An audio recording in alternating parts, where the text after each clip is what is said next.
people throughout the state are led.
Channel 13 Sports on Adelphia proudly presents the 96th annual TNT game, as it's the North Tonawanda Lumberjacks on the road to take on the undefeated and only undefeated team in Western New York, the Tonawanda Lumberjacks. Hello everyone, I'm Walt Sears. We're at Clint Small Stadium in Tonawanda, New York. With me is former Buffalo Bill Mark Collins. We're in for a tremendous game, and Mark, you've got some big shoes to fill. You're on the first team filling in for Frank Stewart. Well, you know, Walt, I'm always a team player, and I'm happy that Frank isn't here tonight because I wouldn't want to miss this one myself. Like you said, two of the best teams in Western New York, Tonawanda, 7-0, coming in here against North Tonawanda, lost the first one and then won 6 straight. This is going to be a big one tonight. It should be a beauty. Should be a great game, and it's always a great rivalry. In fact, even if these clubs were winless, it would create a lot of excitement, and both these teams would really go at it toe-to-toe as hard as they can. But the fact that they're both ranked and ranked so high, and Tonawanda's the only undefeated team, it makes it extra special. This is really for bragging rights this year. Yeah, no doubt about it, Walt. You talk about Tonawanda, and you can't overlook their regular season. 7-0, undefeated. Last year they were 4-4, I believe. What a great turnaround. They do it by a committee, though, Walt. This team is all about team. We talked to Coach Chuck Tilley. He said, you know, you won't see one superstar on my football team. He said, we do it as a team. We win and lose as a football team. And that's really one of the big keys for them. Well, they run that tight offense where they'll have two backs up, and it really gives them an advantage. You really don't know where the ball's at any time. Chuck Tilley brought that offense in from Cheektowaga, where he coached 4 years. Took him 3 years to be successful here, but it's a very difficult offense. If they run it properly, they really click. Yeah, and that's a big key for them. We talked about it. The number one key for Tonawanda is execution. They do it so well. It's a little deception on their offense, but really the execution between the backs, between the offensive line, they have great chemistry, and that is going to be their big key today. They have to execute, especially on the offensive side of the ball. They like to control the football. While we look at the second key, which is also very big, is defense. That's why they're 7-0 this year. They have a really tough defense. They do everything well. Everyone's on the same page. A lot of seniors on the defensive side. Really good defensive football team. And the third key, Walt, we look at it right there, is the play of the offensive line. That's where the execution is. These guys have been playing together for a long time now. They really execute. They're all on the same page. Really good offensive football team with that line play. A tremendous matchup here, but have they seen the likes of the linebacker, Matt Scalise? We doubt that. Number 8 playing for North Tonawanda. He's truly their leader. He's their leading tackler. Matt Scalise, Marco's 6'3" and 230 pounds. And he's also the quarterback, but the coaches decided to play him primarily on defense now, so he splits the time at quarterback. In fact, he'll be starting at quarterback, but you will see him primarily on defense. As I mentioned, he wreaks havoc in there. He'll be in every down on defense. He's one of the biggest players on the team at 6'1" and 230 pounds. Both of these teams have a very, very stingy defense. And talking about Matt Scalise, that leads us into the keys for North Tonawanda into this game. And one of their keys coming in here, Mark Collins, is to read the defense and to read the keys on that tough offense and find out who's got the ball. And the man in charge of reading that defense is none other than Matt Scalise. If he reads it well and they play good defense, North Tonawanda has an excellent chance of winning this ball game. Yeah, and then you got another key. There's two other ones that are important. No penalties, Walt. Like I said, Tonawanda likes to play ball control football, and North Tonawanda can't have the penalties and turn the ball over. That's the biggest key right on this football game right there, turnovers. You know, you turn it over in a game that's this close match with this high fever pitch of the fans, you're not going to win a football game. I think that's the big key right there, turnovers. Well, you know, we had our annual meeting, the weekly meeting, and Eric Jancy from North Tonawanda has done a great job here. In fact, he's won every year. They're the larger school. They're probably, even though they have a loss, might be a little bit favored here. And Chuck Tilley, they both run the football. What's the philosophy of these coaches going into such a big rivalry game when next week they're in the playoffs? You know what, we talked to the coaches this week, boy, and they said it's just another football game. But, you know, realistically, once it's kicked off, you know, there's all bets are off, baby. It's for bragging rights tonight. Well, the TNT rivalry, the starting lineup's coming up. I'll tell you, the fans here from the Tonawanda side are going crazy. We'll be right back on A13 Sports.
Exciting. You're watching A13 Sports, Adelphia's Channel 13, your link for local sports. Fumbles the football. It's loose on the carpet. Who's got it? It's kicked ahead on the turf. Scooped up by Cleveland Hill. You're kidding me!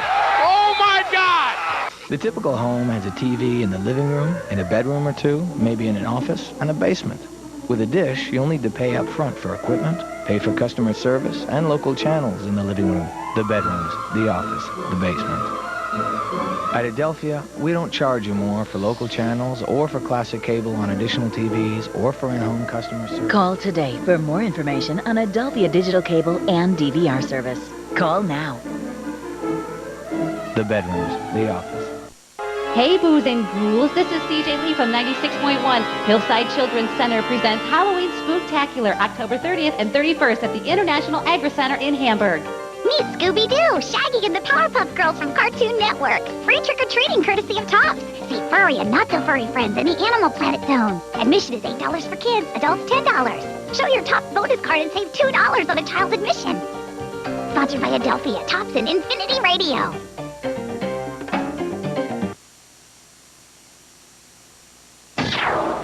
You're watching Adelphia 13, Western New York's community channel.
All right, what a job by Jolene Weber on the national anthem, and the crowd all pumped up here and really this is something. You've got a team that's 6-1 on a 6-game winning streak on the road. North Tonawanda only lost, Mark, to Orchard Park, and then you've got Tonawanda here at home, 7-0, a dream season for them. Yeah, you know, I think this is maybe their night, Walt.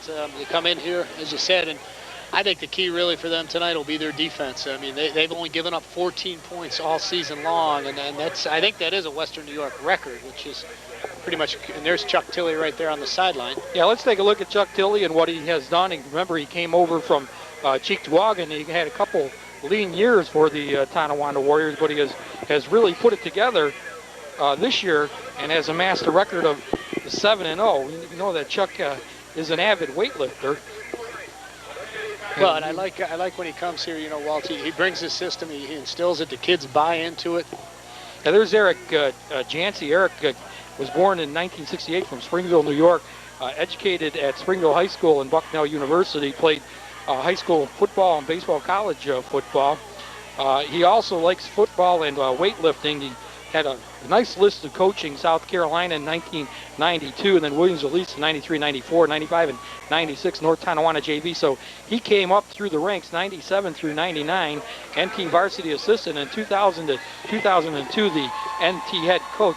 A great record, 45-8 is his record. His coaching philosophy is hard work and dedication in the off season will lead to success on the football field and in life. And I just want to go back to Chuck Tilley for a moment because we dug out his file. Chuck Tilley was born in Dunkard in 1966, was educated at Dunkard High School and went to college in Brockport, played football, track, was an academic All-American. Hobbies are weightlifting and being a dad for Chuck Tilley. He started off as a coach in Amherst and went to Canisius on the offensive line in 92 to 95. Coached Cheektowaga varsity from 1996 to 2001, and he was there for a while. 2002 took over at Tonawanda varsity, and also he played for the Buffalo Gladiators, Mark, from 1992 to 1995. His coaching philosophy is attention to details, and we heard that at the meeting. Yeah, you know, I was really impressed at the meeting with Coach Tilley. The one thing that we talked a lot about, though, Walt, is he's known for going for the first down when it's fourth down. Anything over the 50-yard line, he goes for it on fourth down. I think that could be a real key this evening. Yeah, he seems to have a penchant for receiving the football. He seems to have a penchant for going for it on fourth down. Tonawanda is going to receive the football first, and the outstanding place kicker, Nick Fetterman, number 10, one of the best in Western New York, who took over after Nick Frolicker left and went to Erie Community College. And he has the same type of leg as Frolicker. He's 4 for 5 on field goals this year, and a lot of time he will get the ball into the end zone. Well, let's just see if they set the tone here on the opening kickoff. Physically, which team is going to come out and set the tone here, Walt? Well, they only send one man back deep, and that's Garrett Shug, number 4, and that high floating kick will go to an up man, and it's taken way upfield, and a nice return out. Well, the Tonawanda Warriors is number 37, Brad Shug, who took a rather short kick by Nick Fetterman, and that's sort of a surprise, and has pretty good field position at the 34-yard line. Let's take a look at the Tonawanda Warriors, and they will start Andy Welkley at quarterback, a senior. He doesn't pass a whole lot, Andy Welkley, but when he does, Mark, he's been successful all year. He's only thrown 12 passes, 5 for touchdowns. That's unbelievable. 12 for 22 and 5 for touchdowns, and the ball seems to be loose on the field, recovered, however, by Tonawanda. They have a substantial loss on the play. We'll take a look at the Tonawanda Warriors offensive line and offensive unit, and they have a huge offensive line, averaging 6'2" and 244 pounds across their front line. A loss of 4 on that first down play. Well, they're fortunate to get it back, Walt. That's been the big key. There was 2 games this season where they turned the ball over 4 times apiece in both games, and they won't do that tonight. Scrimmage from the 30, and absolutely nothing there for Rob Nitri, averaging over 8.7 yards per carry, and Nitri is stuffed right at the line of scrimmage. Might have got a yard. They're playing a team that they have not faced before, such a big opponent, much bigger school, North Tonawanda. Let me run through the offensive lineup. There's Andy Welkley, the quarterback, and we will run through the lineups at first opportunity. Mark, what do you do here? Third down, 14? Well, I think they're just kind of feeling the water here a little bit. They're pretty tough on the defensive side of the ball. Well, Welkley's going to pass. He's good when he throws it. And a nice knockdown there at the last second. Looked like Traber got a hand on it. Travis Traber able to just get back there and get a little piece of it. Yeah, it's good defense right there. They little play fake and roll the opposite way, and he almost completes it. He doesn't get it off quite quick enough, but a good series on defense for North Tonawanda. Yeah, just a little bit of air underneath that ball allowed Traber to get back and make that stop. Welkley is also the punter. Looks like Billy Sheehan is going to field it at his own 37. He's up to the 40, to the 45, to midfield, to the 45. Look out. To the 35, to the 30, comes to inside, and you are right, Billy Sheehan looking for the end zone, and Billy Sheehan is going to come up just shy of the end zone. It will be first and goal. And I'll tell you what, Walt, that was a great return because he did not have much room at all to get around the corner. It looked like the coverage was going to be just about perfect. They're coming down there, but it was the outside, the guy on the outside wing of the left wing. He comes down, the gunner, and he bites a little to the inside and allows him to get to the corner. And boy, oh boy, once he gets to the corner, like I said, if we get a look at it here, it looks like they've got good kick coverage, but they don't. Well, we're going to get a look at Matt Scalise before the offense comes in here, and they're probably going to put it in the end zone real soon. I'm going to watch with you on the monitor. It's closer for us, Mark. First and goal from the 1 yard line and plowing in for the touchdown. And taking a quick lead. Let's identify the player. Julian, they snuck in there. Normally the left tackle lined up in the backfield as an extra blocker. Steve Julian, who Mark has not carried the ball that much this year, only 3 carries for 7 yards. Yeah, but when you're 5'8", 220, you got to be pretty low to the ground, Walt. They give it to him right down, and he gets in. Fetterman's kick is blocked. Flag on the field. Well, this is hard to believe that Julian has carried 3 times for 7 yards, but he has scored 4 touchdowns this year. Probably scored 1 defensively. That's their version of Don Nottingham. Remember Don Nottingham for the Miami Dolphins, the human bowling ball? Yeah. So you have to feel that if he's carried 3 times and has 4 touchdowns, every time he's carried the football, he scored a touchdown. 4 carries, 5 touchdowns. They're going to put him in inside the 5 yard line. He probably gets a lot of carries because he's so low to the ground. But what a big return. We're going to see what's happening out here on the field as far as what the call is going to be. And that's always a big deal as far as the extra point, Walt. Well, you're asking a lot when you're a B school. It's going to be against North Tonawanda, and they're going to decline it. So that could be a big play later on in the football game. Yeah, I was going to say, Mark, you're asking a lot when you're a B school, going up against a AA school. Well, that punt right there, like I said, it looked like they had it covered well, but they let it crease to the outside, and Sheehan just put a great return as he gets to the corner, and then he cuts it back across the grain, which is, it's a heads-up play because he catches the defense coming back towards him, and he goes almost the entire distance. Went to the 1 yard line. I believe it was for Tonawanda. It was Jake McPherson that made the saving tackle, but it didn't keep him out of the end zone on the next play. Well, they've only allowed 14 points all year, and you really can't put that one on Chuck Tilley's defense. Well, a 1 yard drive. He's got to be real concerned right now, though, because this is not how he wanted to start the football game. I mean, they didn't even touch the ball offensively. One play and they're in the end zone. So this is a big series right here for his offense. We talked about the ball control. They need to get a good ball control drive here and get back in the football game mentally. One thing Chuck Tilley told us, but playing such a strong power like North Tonawanda the last game of the year prepares them better for the playoffs. Next week they'll play at home against the winner of Springville Southwestern, who play this weekend. Garrett Shugg took it away from his teammate and is downed immediately after about a 10-yard return near his 25-yard line. Well, he's the return man, and he wants the football. and he just took it right away from Jake McPherson. Yeah, that's not a bad play right there. I mean, he obviously, he's their main kickoff return man, and when he gets the ball, there's probably a better percentage of him to break one, and they would have loved to get a big gainer on that one. Andy Welkley, Brad Shug, Rob Nitre, Mark Francis in the backfield, Jake McPherson. There's that big line. Rosinski, Orion, Muscarella the sender, Weck, Franzik, and Langworthy. Langworthy being the tight end. Right up the middle. This is a nice looking play.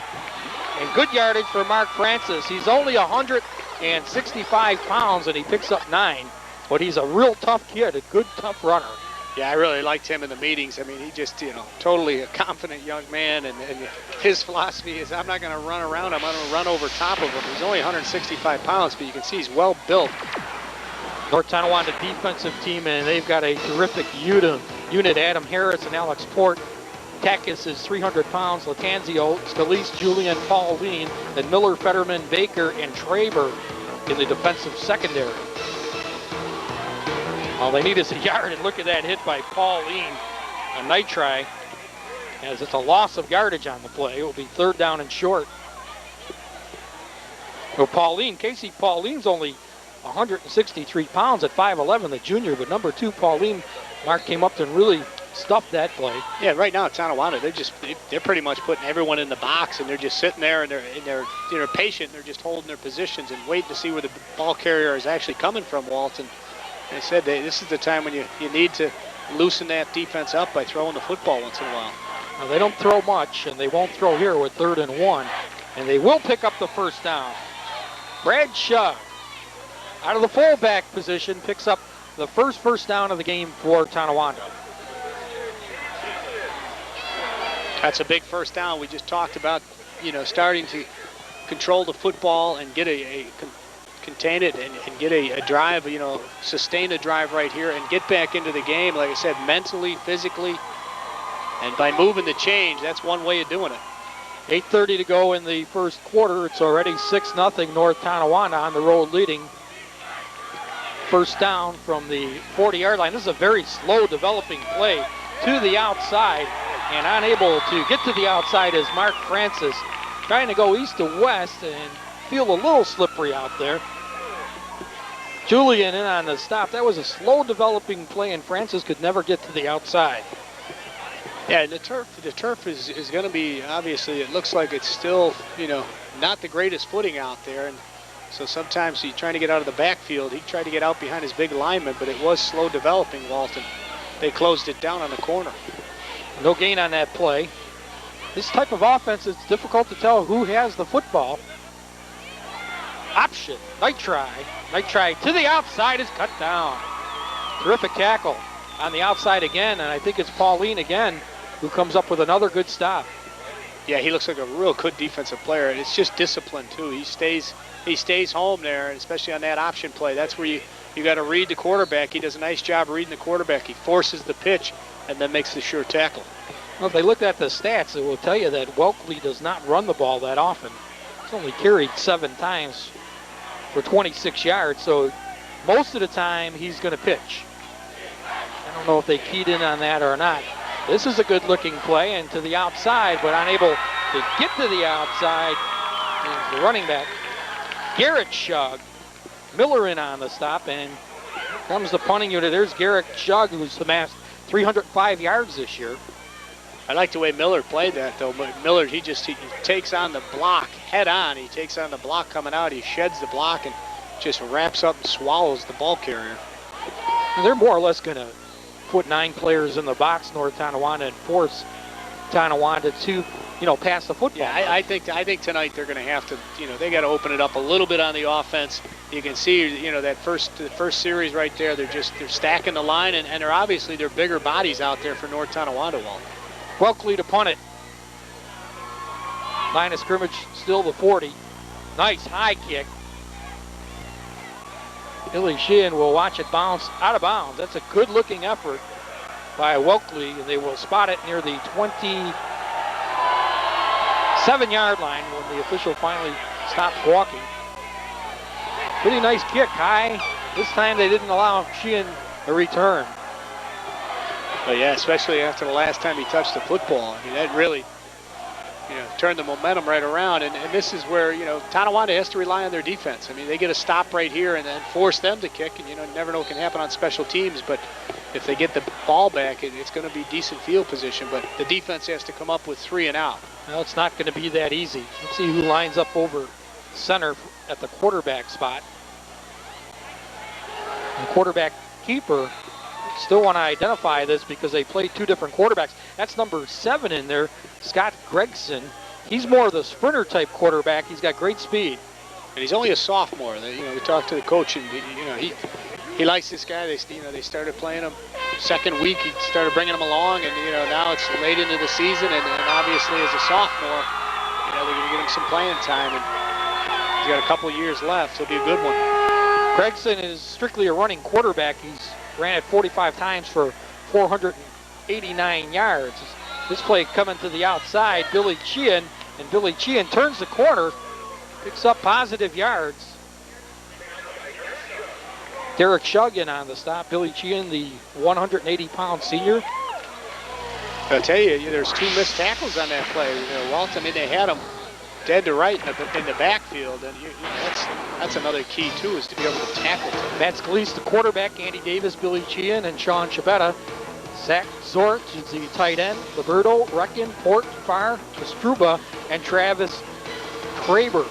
Outstanding wide receiver in Traber. If they can get him the football, he's trouble. He's got 7 touchdowns this year, 12 catches. And a running play, and again, this is open for Billy Sheehan. Sheehan breaking tackles, as you mentioned on the last call, Mark, and crosses midfield to the 48 of Tonawanda. Well, so far it's been a Billy Sheehan show. He returns the punt, almost goes all the way, and now he seems to be the featured back in the offense, but a nice job by the offensive line. They get a big lineman that pulls, comes right up, and leads it up into the hole. Well, this defense has been solid all year. Hartman and Ryan, Muscarella, the nose guard, and Adam Cruz, Francis, McPherson, Langworthy, and Charles, Welkley, and Chug, and Nitrate in the defensive secondary. But right now they are bending. They've given up only 14 points all year defensively coming into this game. First man through is not have the ball. It's the second man, the quarterback, Gregson, and he's able to pick up plus yardage, 3 yards, as he stuck it right into the belly of Shabetta and pulled it back, Mark. Yeah, and that's one of the things that they like about the young quarterback, too, is, he really hides the ball well, and in an offense that's set up like this with the misdirection and deception, Walt, that's one of the big keys for the QB, and he's good at it, as you can see on that play. 4 minutes to go in the first quarter.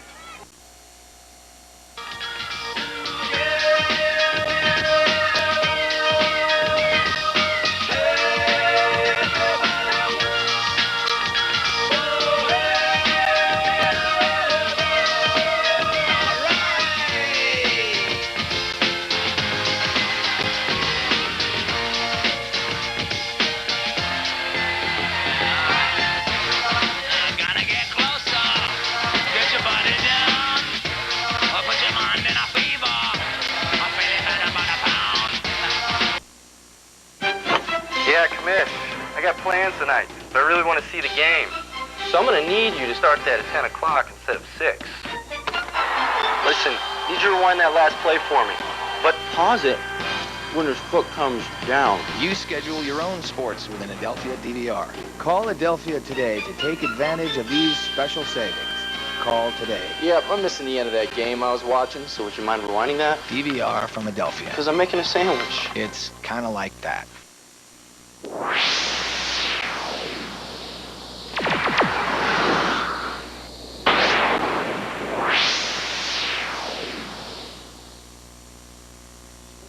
First and goal from the 7.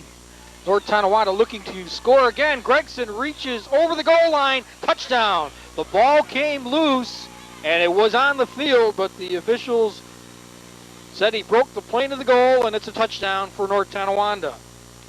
And there we talk about Gregson with a good ball fake, too, Walt. I think he holds the defense, especially the linebackers, just long enough for him to get outside the defensive end and to get in the end zone. And you see, he's a talented young kid. He stretches the ball out. You know, that's something that you try and teach young quarterbacks. You get to the goal line, he stretches it out. The ball comes loose, but really the ground caused the fumble, and the ref was standing right there in good position to make that call. Matt Scalise in at quarterback for the 2-point attempt now. And Matt Scalise passes, and it's caught by Traber for the 2-point conversion. Travis Traber, who has caught 7 touchdown passes this year, has now caught a 2-point conversion. It's now 14-0 North Tonawanda. And you see Scalise there, the type of athlete he is. He comes right in, and again, that was a great ball fake by him, and then he rolls right, and he throws a dart for the 2-point conversion. You see Traver there. He is definitely the favorite target for the Jacks. Well, a huge crowd by both schools. North Tonawanda right in front of, or further away from us. They have got a big crowd. They've got their own Here's North Tonawanda right Jacks here, band. Like I said, nice catch by Traver. It's thrown behind him a little bit. He's coming across on a crossing pattern, but is able to sneer that one and bring it in for a 2-point conversion. And right now, Tonawanda is definitely not where they want to be. No, they down 14. Not at all. I was saying they have a huge crowd here on hand. The hopes were high, but they're playing a Double-A school, and it's now a 14-0 lead. Fetterman will kick off. Tonawanda has not shown much of an offense so far in this game. Their defense, the vaulted defense that has given up only 14 points all year, just gave up a good long touchdown drive. And we've missed some nice runs in that drive by Billy Sheehan due to technical difficulties, but we're back on. And Fetterman's kick drives Garrett Shug back to the 5, to the 10, to the 15, and Garrett Shug is down after a modest return to the 20-yard line. Well, North Tonawanda, they come down to a great job to break up that wall right there. They just have their gunners coming down, and they just split the wedge and get to the ball carrier. Yeah, the bigger the lead for North Tonawanda, the harder the comeback, I would say, for Tonawanda, because they're a running team. Yeah, there's no question. They wanted to come out and try and establish a running game and control the ball, but you know, when they did that, North Tonawanda just challenged them and put a lot of people in the box and just said, you know, we're going to stop your run and make you throw. And, you know, they're going to have to, I think, throw the football. And Welke under center. Second man through. Nice looking play, but it only goes for 4 yards to Mark Francis.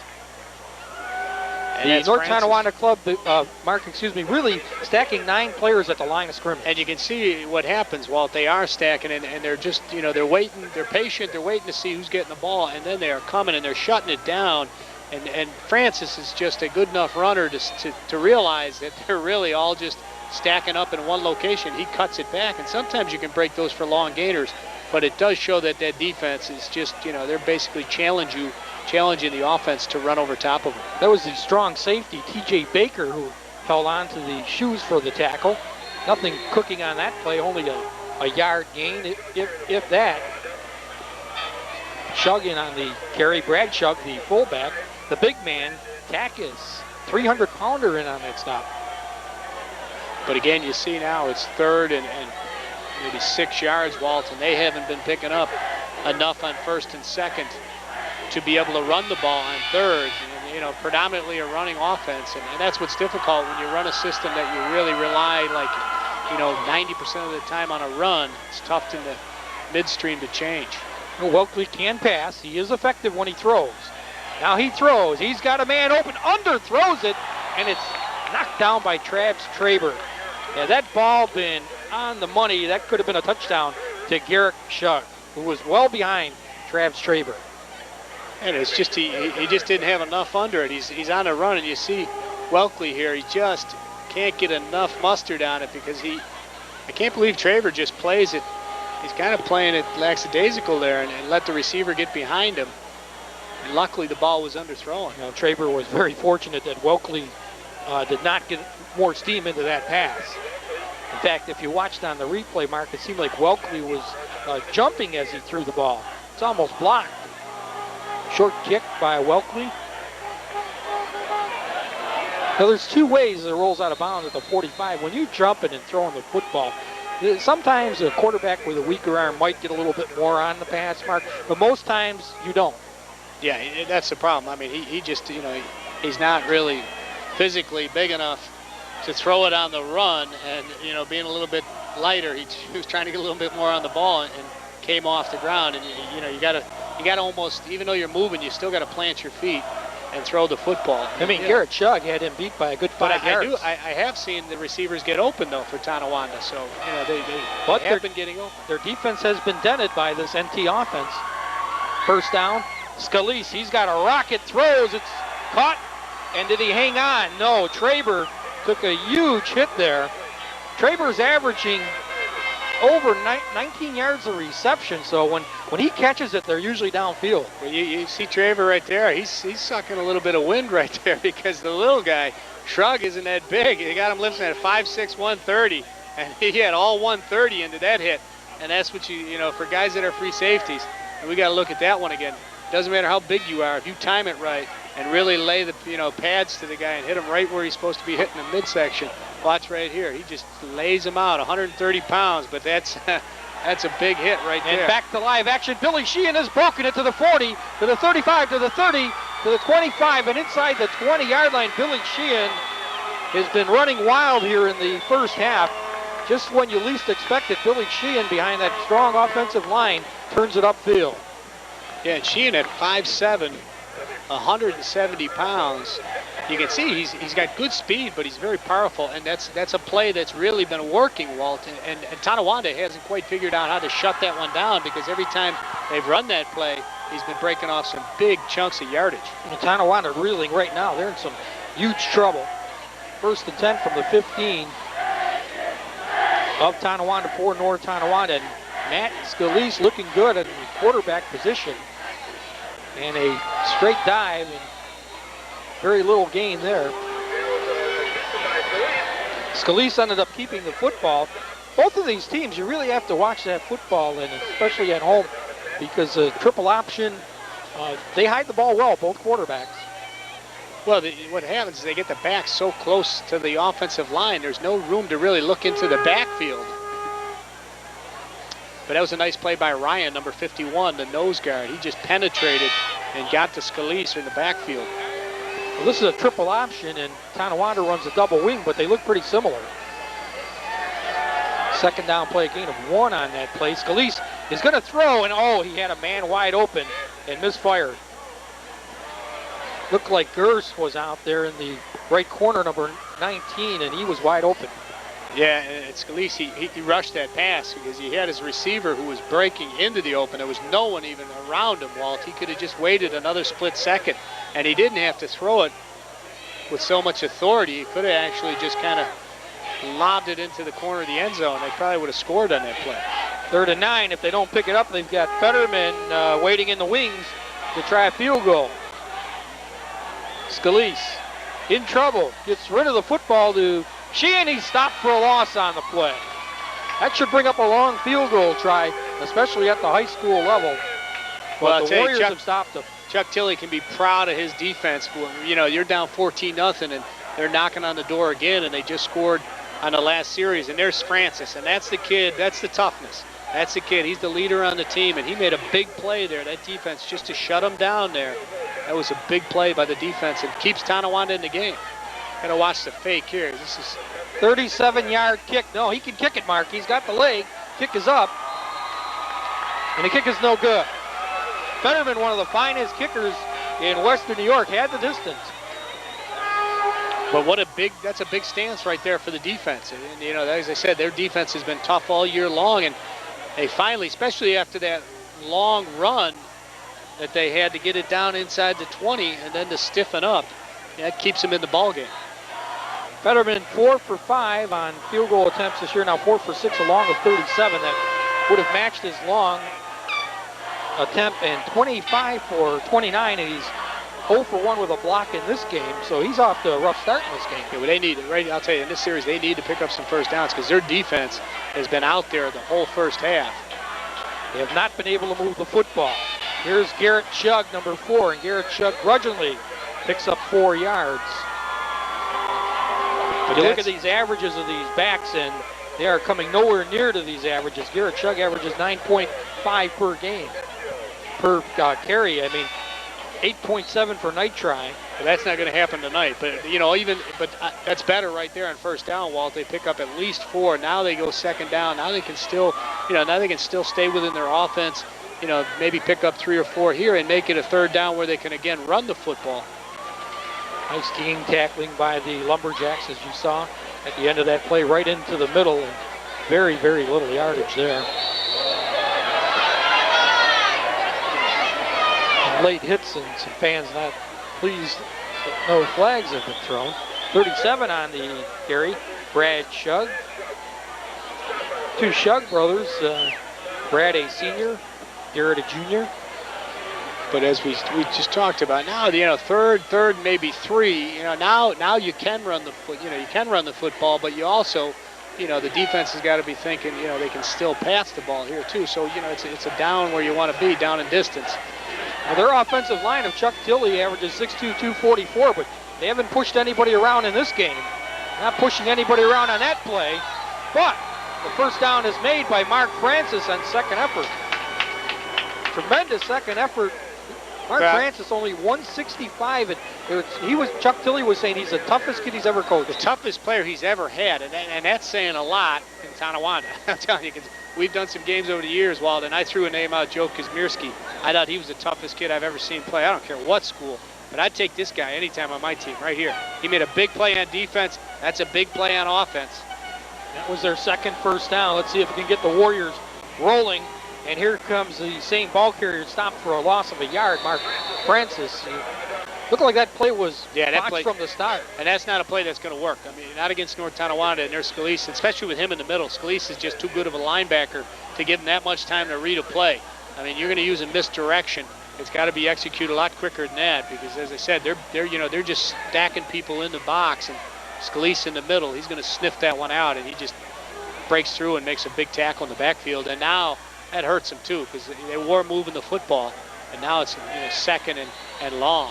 Now, one thing about this double wing offense, so Chuck Tilley that he has brought to Tonawanda, New York, and Chuck Tilley took over for Joe Shiflett, and Joe Shiflett had a couple of good years with Tonawanda. Joe Shiflett on to Niagara Falls, but this double wing offense can score quickly at any time. And here comes number 1 Night Try, trying to get to the outside, does a good job to pick up 4. Been an error-free game. We've had no turnovers, but the Tonawanda Warriors have been unable to sustain any momentum on offense. When Night Try gets out to that play right there, now that execution was done well on that play. Their offensive line, they really got out in front of them. I thought that one was going to go for bigger yardage, Walt, but still, that's a positive gain right there. And now again, it's still, you see here what his offensive line really did a nice job. They got three linemen out in front of them. Look at that. That's a good job right there to sustain your block all the way to the corner. And now again, it's third and manageable, 3rd and 5. 3rd down and 5. Adam Harris, 51, has been all over the field. And, big hit. Nothing happening on that one. Wow, what a whack by Jeff Miller, 171-pound junior. And Miller just stood him up. And Welkley had to see it coming. He's running right at him, but Miller said, enough's enough. Boy, you guys, you aren't coming this way again. Miller's coming out of that linebacking spot. Remember, they love to go for it on 4th down. And why wouldn't you right now, down already 14-0? They are setting up in punt formation with Welkley, but don't be surprised if they go for it, 4th down and 4. No, they got to kick it. Their defense played well last series. Get them back out there. You're right. Welkley gets off a nice high kick, but rather short. There will be no return, and the official will mark the ball dead near the 38-yard line. Let's see where they finally mark down. Near the 38-yard line. That's correct. Huge crowd here, Mark, and I had some you fun. Got me pumped up for this. I tell you, I had some fun before the game. I mean, the crowd was revved up before the game, and I was trying to get a little of the flavor of talking to some of the partisan fans, and I talked to some of the old-timers who have been coming for a long time, and they told me, this year the talk has been, in the barber shops and in the local taverns, is that it's going to be a toss-up this year because of the season that Tonawanda's had. They're 7-0 coming in. But as you can see right now, NT's really kind of dominated, but a good series defensively last time for Tonawanda. See if they can stay here. Option. Andy Davis. Nice game. 7 yards for Andy Davis. He's cut down, textbook stop, but Andy Davis, a junior, he runs hard. Yeah, they got to, both teams. I mean, both teams have, running back by committee, and a lot of guys can carry the ball as we see it. 3 or 4 different guys getting the ball and they're mixing it up, and that's going to happen on these kind of with this type of an offense, Walt. But here, that's good play by the young quarterback. He knows to pitch it right at the right time. He gets it out there, and there's a sure tackle downfield. Same guy, Garrett Shug again, and on the stop. 2nd down and 3. Let's watch this one from the monitor here, Mark, as the pole's right in our way. Nice looking play, Billy Sheehan. That's the all play. Day for Sheehan to the 40, to the 35, down at the 31-yard line. Billy Sheehan. That's it. That's that play. That's the 4th time they've run it. It's a misdirection, and they're just catching. They're catching the defense. They haven't adjusted to that play. That's the 4th time he's broke that one off, as I said, for over 20 yards on the carry 4 times in a row. You see, it's just a misdirection, Walt. He catches the defense. He cuts it back across grain. They get a good block from the wide receiver going downfield, and Sheehan just gets to the sideline. He's having a heyday with that play. Boy, he sure is. He had a 384 yards. He's got to have over 100 yards easy in the first half. He's near 100. He only had 384 coming in on 38 carries. He averaged 10.4 per carry with 8 touchdowns. He also caught a pass for 60 yards and a touchdown. But there we are. Walt Sears along with Mark Collins. We're pleased to be here. And Mark, while you were having a good time talking to the fans, and I'm driving all around Tonawanda Lost. I still can't believe that. Well, Burger King. You've been doing games for 25 forever. years. Yeah, and for a long you got time. lost getting here.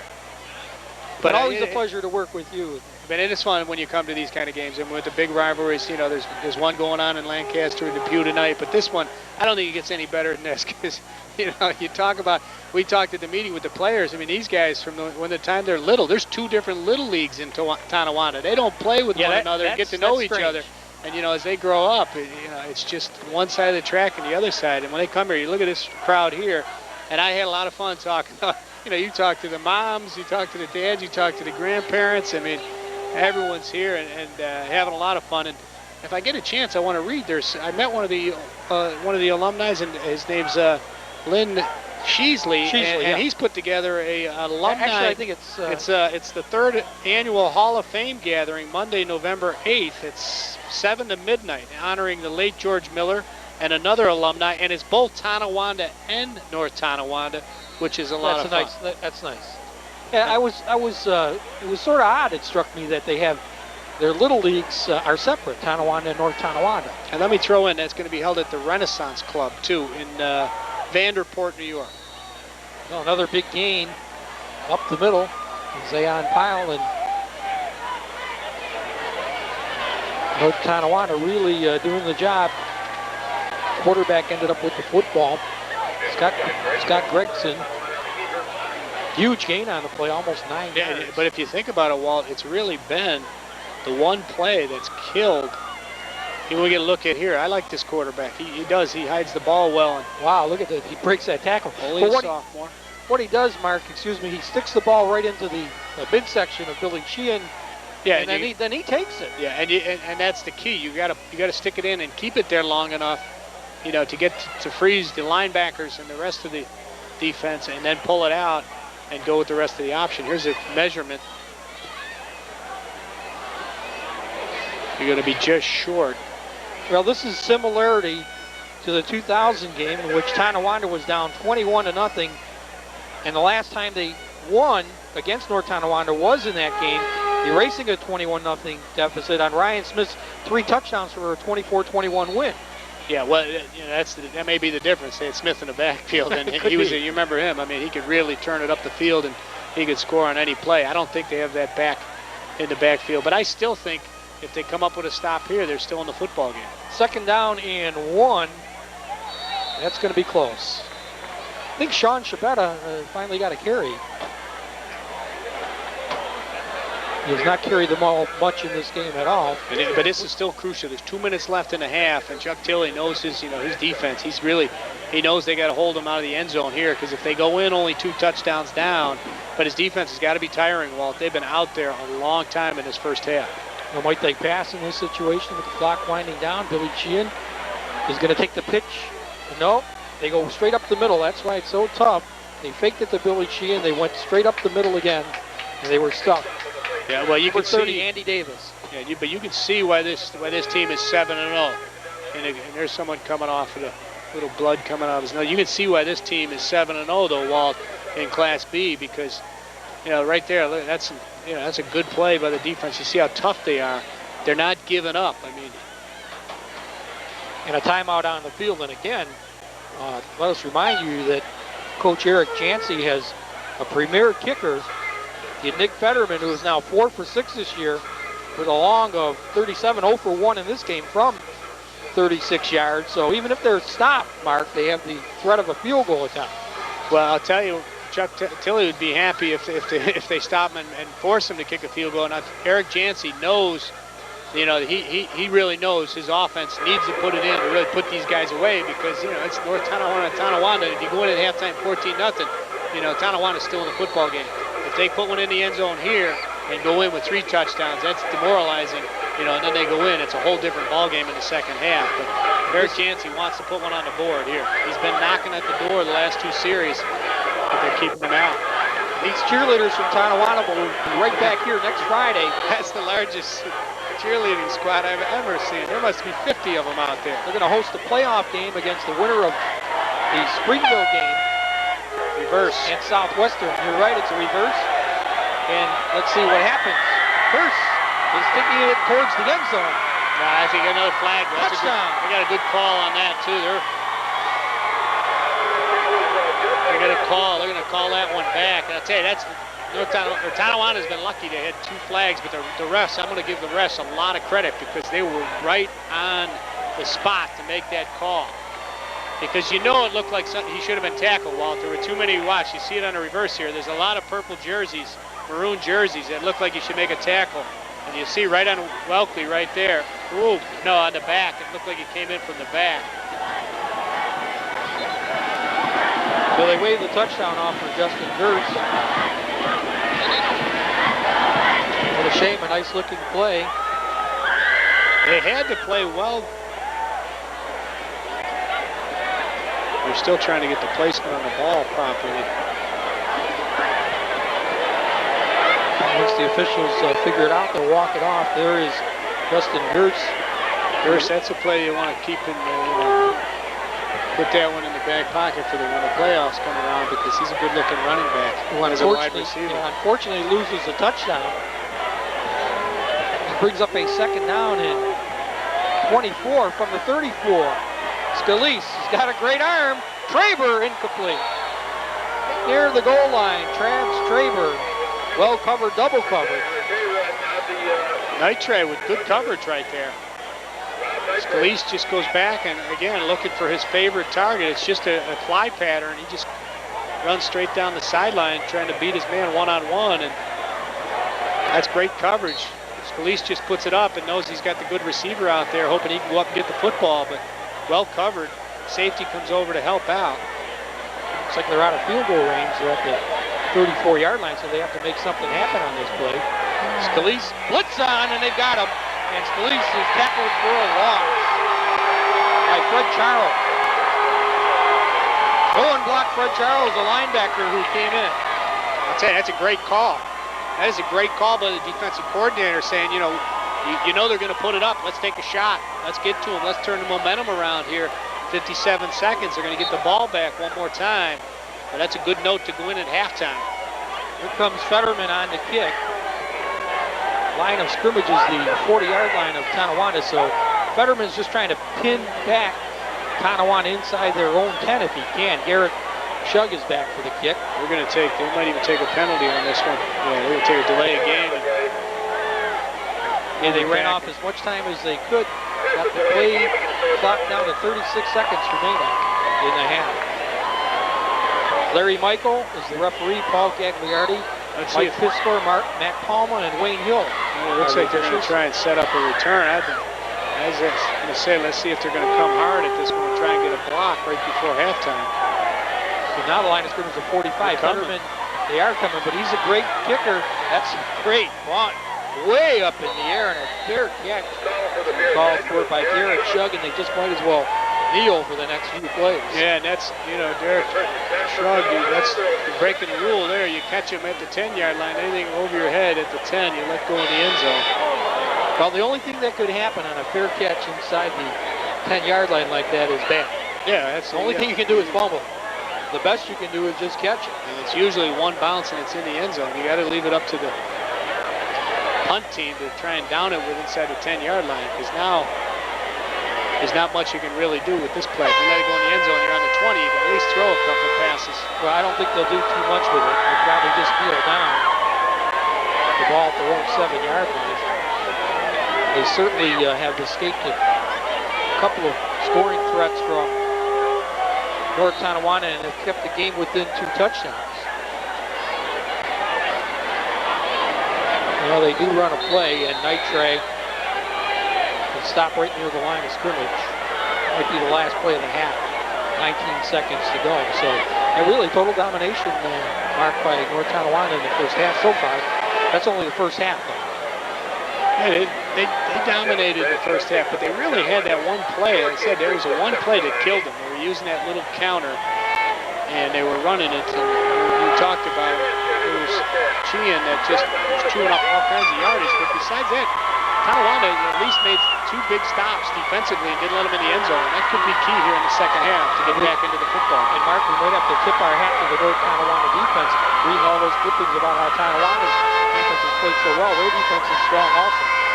Yeah, well, they're just going to stack it up, Walt. They know there's studs in the middle with Scalise. They're just going to pack everyone in the box and make you beat us with the run and force you to pass. All right, that's the half. It's North Tonawanda leading Tonawanda in the 96 TNT game, 14-0 at the half. You're watching 813 Sports.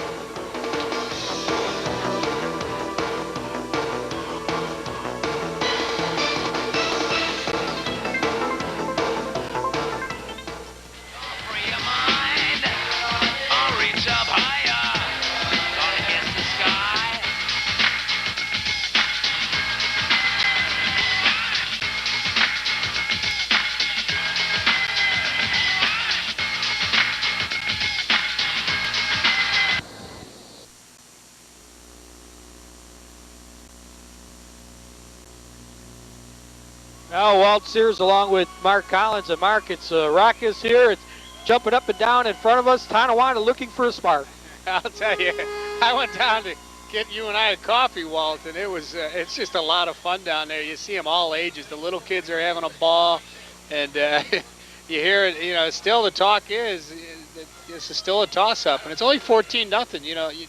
You never know what's going to happen in these kind of games. I mean, we'll see what happens right off the kickoff. I think Tonawanda really has to, they got to put some points on the board here, Walt, early in the second half and get the crowd back into it. As you said, you walk out there, it's just amazing for a high school game to see how many people are actually here. I mean, your regular high school game in Western New York does not pack it in like this place. Now, one of the traditional rivalries at the end of the year, and they keep these rivalries going. Other games this weekend, Depew and Lancaster.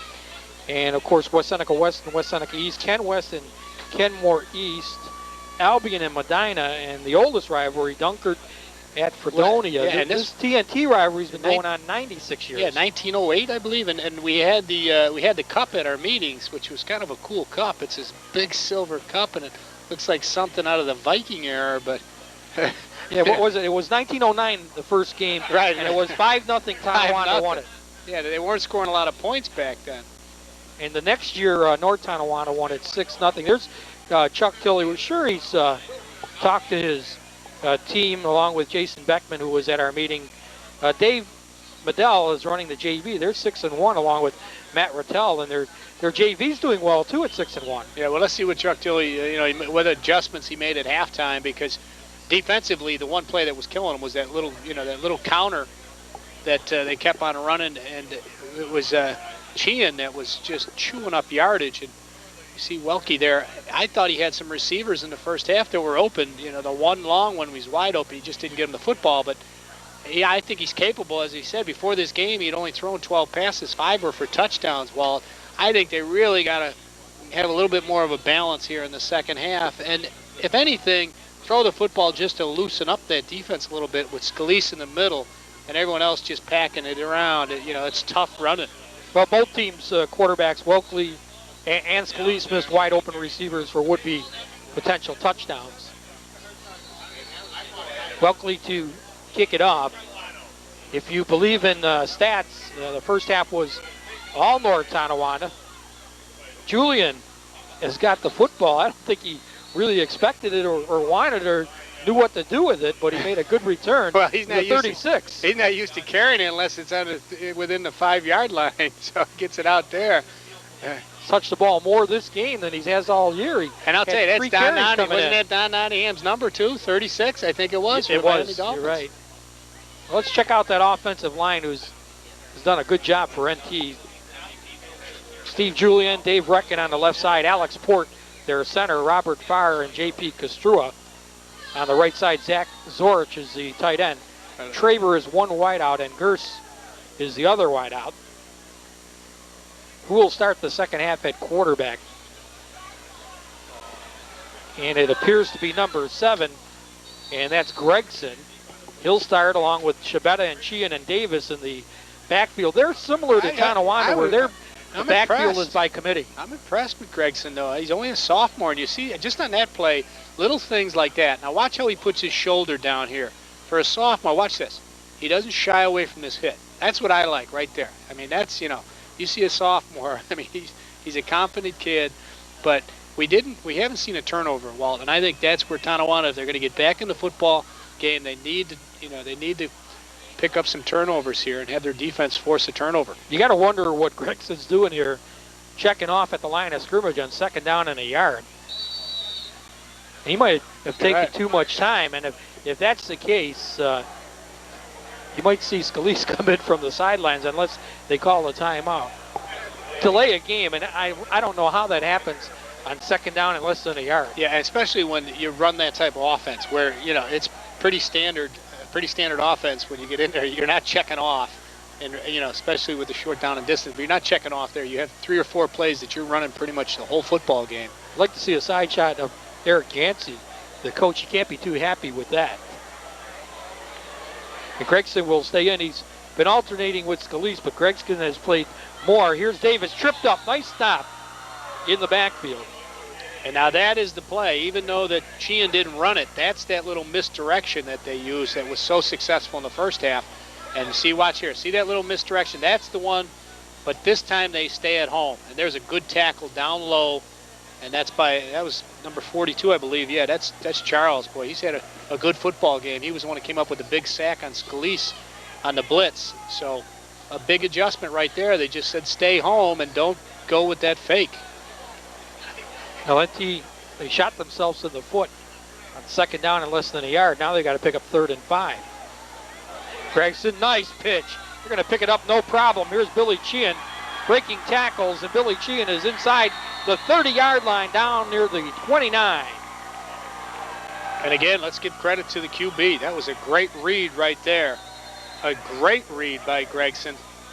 Charles is limping a little bit, made another tackle, but I believe it was Francis there. See, watch this read. You got to play the quarterback. He plays the quarterback. You see Francis takes out the quarterback. There's no one on the pitch, man. Actually, that was a great block. He got a great block from his tailback coming out, and boy, he is just tearing up some yardage tonight. Good play by a down lineman there. And that was a huge play, Walt, because that was 3rd and long, and Tonawanda did a nice job on defense, but they let him break it for the big first down. So now 1st down. They'll officially spot it at the 29-yard line. Up the middle, and there's nothing. It looks like, again, it's going to be Shabetta, who has carried the ball very sparingly. And Langworthy, number 23, that's one of the first times they called his number. I talked to Dick Gallagher before the game. Dick, boy, if you want a source to go to, he told me he thought that he was their best defensive lineman, and that time he showed it. I mean, he breaks through and penetrates and drops him in his tracks, but let's see if he can have a big second half. Loss of a yard, 2nd down and 11. Both quarterbacks, Gregson and Scalise, have looked good. Here's that quick pitch. This time they've got the running back, Billy Sheehan, hemmed in, but Sheehan is able to navigate his way upfield for positive yardage. And that's one thing that's really hurt them. They've had a chance to drop, especially I think it's Ben Sheehan in the backfield a couple times, and that was Welkley had him dead in his tracks, and he misses a tackle. Watch this. Boy, I'll tell you, Ryan just hammers the quarterback right there. That was Francis again. But see right here, well, he misses that tackle. That's Welkley. You can't miss that tackle. He picks up 3 or 4 yards. You hit him for a 4-yard loss. Gain of 6. Turning what could have been a 4-yard loss into a gain of 6. Creating a 3rd and 5. And Eric Jancy is furious, along his staff is furious. Yeah, because Jancy knows that, if they would have made that tackle, it would have been a big loss. His offense really isn't executing that as well as they were in the first half, in this second half, early in this series. And you can tell he's a little concerned. He's going to settle down the troops a bit. Well, it looked like they were going to be faced with a possible another delay of game penalty. They were all messed up on their call. Jimmy Calandra and Rick Tome, along with Corey Zayat's coaches there. And there's Chuck Tilley. But Eric Jancy, rather than chance another penalty mark, they burned a timeout. Yeah, but and as I said, I think he really needs to take the timeout, come out and talk to his team and say, listen, fellas, you really aren't playing that well here in the second half. And you take a look at that scoreboard, it's only 14-0. And, if they make a couple tackles, we're going to be turning the ball back over to them. So let's get it together. And on the other side, Tilley's saying, look, we got to make some tackles. You guys have had the opportunity to drop in the backfield, and you're just not wrapping up.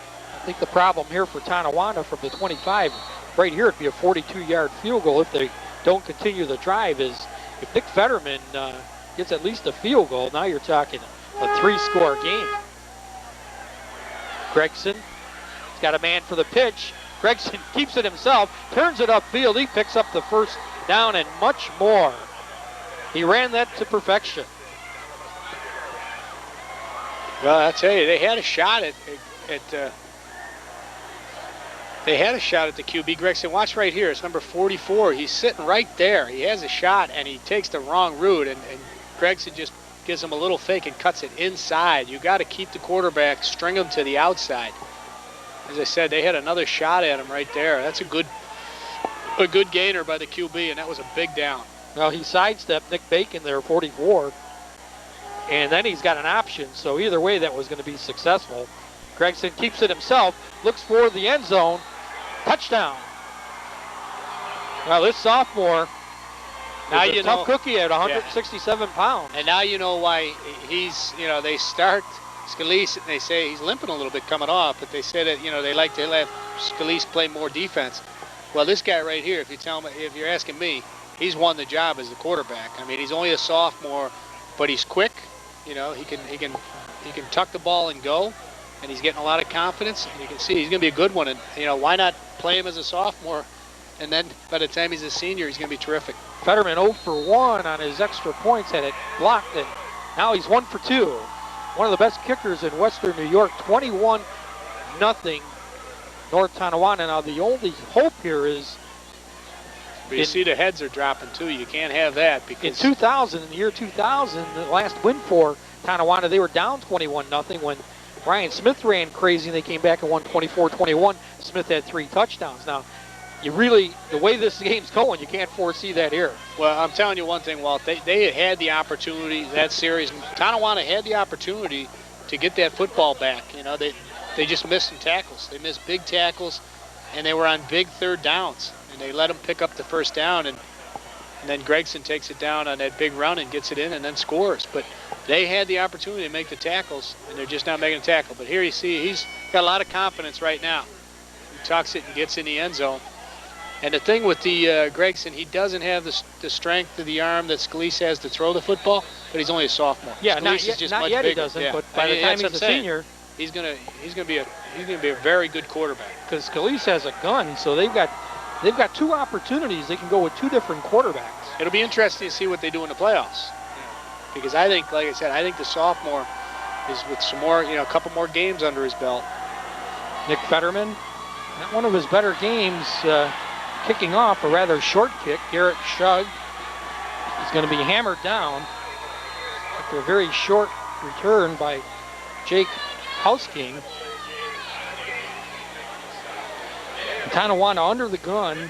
Tonawanda will play right here at home at Clint Small Stadium next Friday evening against the winner of this weekend's Springville Southwestern game. North Tonawanda will play at home also next Friday evening against a team to be announced in AA. So the area is going to be rocking there. Yeah, and hopefully you see a couple of them move on down the road a little bit and get a chance to go on in the playoffs. And the 24, good chance one of those games or both somehow might be on A13 Sports. That's a botched play. Didn't work too well. Smelled out good by the defense. And number 1, Robbie Nitri, who averages 8.7 per carry, has 703 yards coming into this game. Rushing just has not been able to get anything. Well, I'll tell you what's going to take the toll on Tonawanda right now is the squads are much different size as far as numbers. While Tonawanda only has 28 guys on the squad, and a lot of them are playing both ways, and that defense has been out there all night long, and now they're playing on the offensive side of the ball. Not a lot of spark, especially when they're down 21-0. North Tonawanda, by contrast, has 60 players on their roster. Welkley, nice-looking play here. And out of the backfield, good-looking play. More than a first down, over the 45 to the 46-yard line. That's the first big positive play, and it's Troy Langworthy. Langworthy, I just talked about him being their best defensive lineman, and a team leader, and that's a big call right there. I mean, their team really needed a spark. Like I said, they were hanging their heads a little bit. That's a big call. They kind of bite on that fake, and the quarterback, Welkley, sells it well and holds on to the last minute and gets it out there. That's a big gainer. Yeah, screen to the tight end. Troy Langworthy picks up the first down, the 47-yard line, their own 47. They try on the carry, finally gets a little crease, cracks midfield and goes to the 48-yard line of NT, a positive gain of 5, and there is a flag down. And Nitri comes up with a little bit of a bruise there as he was really hammered. It looks like you're going to get blocked below the knees. On the defensive unit. Yeah, right. That's a strange call. Well, I'll tell you, that could be a very big penalty right there. It not only gives him another 15 yards and a first down, it gives him a time to take a little breather too, Walt, because Tonawanda, as I said, they got to be a little bit, but not as many guys on the squad. They're not as fresh, but boy, right now, this is a big drive for them. If they get on the board, it'll really rejuvenate the football team. No, Mark, we haven't had too many penalties in this game. No turnovers. No turnovers, clean game. So a first down from near the 32-yard line. And trying to get outside, number 35, Mark outside. Francis. He does get outside for some yardage inside the 30 near the 28 where he's bulldogged down. But he pops right back up. I tell you got to like that kid. He's tough as nails. He's kind of just dancing a little bit in the hole. Watch this. This is good, really good. That's good concentration, and that's good patience, too. And then he breaks it to the outside. But watch this. Traver, really, this is what I call hog tying him right here, Walt. This is, whoa, boy, I'll tell you, that's you call it no flag on that. I call it bulldog. Same thing, like a rodeo tackle. And positive yardage. So Tonawanda, I don't think, who did they sneak in there? And that's we got 65. I think they said they were going to change. There was going to be a couple guys that had different jerseys. That might have been Fred. I think Fred Charles, they said, might wear 65 if they give him the football. We'll have to check on that, Walt. I think it could have been Nick Bacon. Or Bacon, right. I think, that's what we had. We Nick had Bacon. Good fake. Gregson's going to throw, and he underthrows his intended receiver. We'll have to double check, but I think that, no, it's not Nick Bacon because he's on the sideline. So, and I'm surprised at that call right there. First down, they were moving the ball pretty well. I mean, they obviously had to help a couple penalties tacked on, but here, this is a look again at Francis. And as I said, this was on the play before, and they picked up a lot of yards, but watch how hard he goes down. Boy, he just gets the momentum going. And the only other player I could think 65 would be might be Mike Hartman on a number change. Second down play. Straight up the middle. And again, number 65, Mike Hartman. We're going to call it Mike Hartman. And Hartman barrels his way. As I don't know who else we could call him. You know, as I said to Walt, you know, it's a strange call on first down to throw that rollout past the end zone. I know they want to strike quick and get a touchdown, but on first down, you pick up that kind of yardage right there, and it's 2nd and 3. Now it's 3rd and 3. And I don't know, 65 is the mystery man. Hartman, I think they just Mike call Hartman. it. Yeah, that's who we called it. That's who it is. He could be the guy that they've been looking for. There he goes again.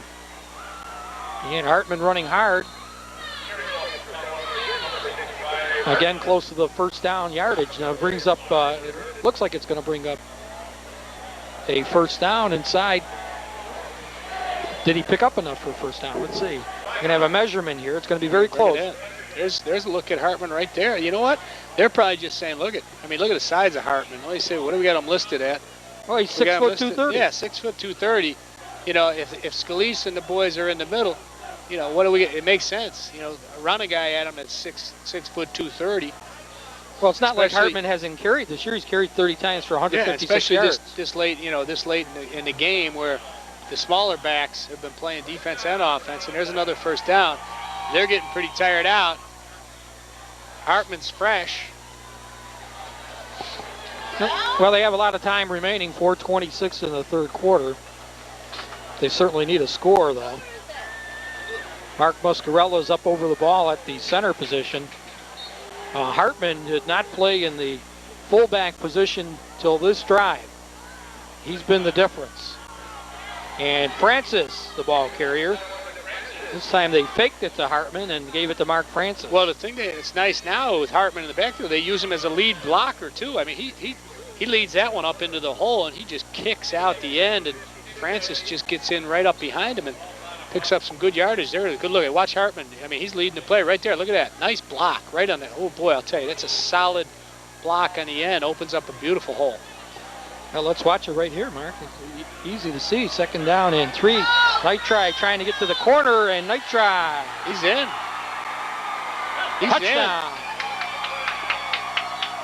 So the Tonawanda Warriors have dented the scoreboard and have made it a 21-6 game, North Tonawanda. Well, I don't know who's on the sideline that said, let's try Hartman. It was a brilliant move because Hartman does a couple things well. Not only is he picking up yardage, he's making them respect the run up the middle now, and it's starting to open up the outside for him, and that's where they get to that play. They get to the outside, and Nitri just gets to the end zone and just gets the ball over top the pylon, and the rest there to call the touchdown. But Hartman was the main man on that drive. Now they'll be trying the extra point. Nice job here. You can't see what a player's on the sideline. He just stretches it over the pylon, and here's the old swinging gate. I don't know what they're going to do from this position, if they'll try for 2 or try for 1. Garrett Shug is on to try the extra point. And this is a big extra point because right now it's a 15-point game. Bad snap, high over the head to Garrett Shug, who fakes it. And Garrett Shug has got to get it in the end zone, throws, almost complete. What a play that would have been, just off the fingertips of Jake McPherson. Well, that was worth the price of admission right there, I'm telling you that. I like that little guy. He's got a lot of excitement in him. He pumps a fake and gets his big lineman to go up in the air. What an effort. That's the TNT for you. Watch this right here. While not only does he ground it, he picks up this grounder. That's a great play for a shortstop to make. Watch this little fake pump right here. That's just good instincts. Then he just beats this man, and he's got a guy open. He's got 3 guys open. He throws a good ball, too. Ooh, and he had it in his hands. Well, good defensive tip right at the end. Well, Garrett Shug, he had a long way before he'd be over the line of scrimmage. He could run up to the 3-yard line and throw it. Well, I'll tell you, at 5'6", 130, you get everything out of that guy. I mean, he runs back punts, he kicks field goals, he plays free safety. He was the one with the big hit on the wide receiver. Well, and you have to credit North Tonawanda defensively, too. Yeah, they didn't give up on that play. No, they didn't. But I'm rooting for the underdog right now. 21-6. Well, you got a lot of work cut out for you. I don't know. That's it. There have been no turnovers right now. At least right now, the momentum, Tonawanda has at least got some life now. They've got some life, and their defense might rev it up here. But Gregson's been playing for the onside awful kick good. Possibility. It's a short kick. Try to kick it in between where no one could get it, but Billy Sheehan from his 30. That didn't work out at all. He's across the 40. He's across midfield. He's right near midfield as Billy Sheehan, so that little kick that you try to kick it into an area where nobody would be did not work. You know, and we didn't, you know, in our meetings, we didn't hear a lot about Sheehan, but he's impressed me. I mean, every time he touches the football, and this is just a short kick, I think they're trying to just drop it in, but he just seems to, you know, he's got great vision though. He knows, he takes his time, he picks up his blocks well, and he's got good, powerful legs. You see the leg drive. He breaks 2 or 3 tackles every time. There's another one right there. You can't arm tackle this guy. He didn't quite make the 50. He reached his own 49. Man in motion. Gregson, second man through, is tripped up. Billy Sheehan, flag goes down. Yeah, at that time, they're going to get a push on the back on Traber. He's going to get a push on the back there coming up. Welkley made a nice play. That time Welkley played it. That's the first time they came up and played that right today. They had someone on the quarterback. Yeah, push from the back. Welkley got pushed, but he still made the play. Well, what do you do now? It was a loss of yardage on the play. Or do you take the penalty? I imagine you have to push him back. Force the first down. The offensive unit heading backwards as if Tonawanda will accept the penalty. Yeah, I think that's a good call right there. You know, it's just when you're in the offensive huddle and you see the refs walking off, it just takes a little bit out of it. You know, it takes a little bit out of the team, a little bit out of it stings a little bit. And spotted back 15 yards to the 34-yard line, making it first down and 25, and highly unlikely that North Tonawanda would pass late in the third quarter. Gregson's going to pass. Yeah. And he throws. Incomplete, and it's picked off. Boy, how did you call that, Marcus? Picked off by Andy Welkley. You were right on the it. Intended receiver just missed the football. You were right on it. That one, highly unlikely. Out of Andy Davis's hands. Well, that's the one reason, too, that you take a penalty like that. Well, I said it. You take a penalty, you move the offense back. It forces them to throw the football because they're in first and long yardage. And that's a good pass right in his hands, and he just takes his eye off it. And Welke with another big play. He just had to play before that. He makes a big play. But I told you, the momentum is on Tonawanda's sideline right now. You know, 21-6. They get in here. It's a ball game. Field position certainly switched around after that interception. Andy Davis just flat out missed the pass. Welke is going to roll out right. Point where he needs the block. Pick up the first down and be hammered inside the 40 near the 37. A gain of 13 and a first down, and that's about as well as Andy Welke is running this football game. He's fired up now. He's had some big plays, and here's Welke. Watch him point though. He has McPherson downfield. He breaks containment, gets slipped. He breaks containment. Look at him point. He needs one block, and he's in the end zone. He gets that one block. He knows he can beat the linebacker, but he needs that block. I'll tell you, this Traber kid, man, I like him. He's tough. A good wide receiver. He can also play DB, but Welke right now, he's got it going, Walt. And when we were in the meetings with the coaches, they said he will make a big play for us offensively, defensively when we need it. Travis Traber, whose father played in Major League Baseball. Up the middle. Francis. Nice game. First down. We got them back on their heels right now. Because right now, Tonawanda's defense they've been laboring out there in the second half. And here, Francis got to stay a little bit lower. He's up a little high. Pick up about 4 yards for Francis. Oh, actually, that's Shrug. That's the Shrug, the other Shrug brother. He's in there, 37. Well, that would be the fullback then, Brad Shrug. Brad Shrug, a gain of 4. Tonawanda with a little bit of spark here. 2:17 to go in the third quarter. Another score here would make it a big spark. Francis at 165 moves the pile for an extra yard. He is a tough runner at only 165.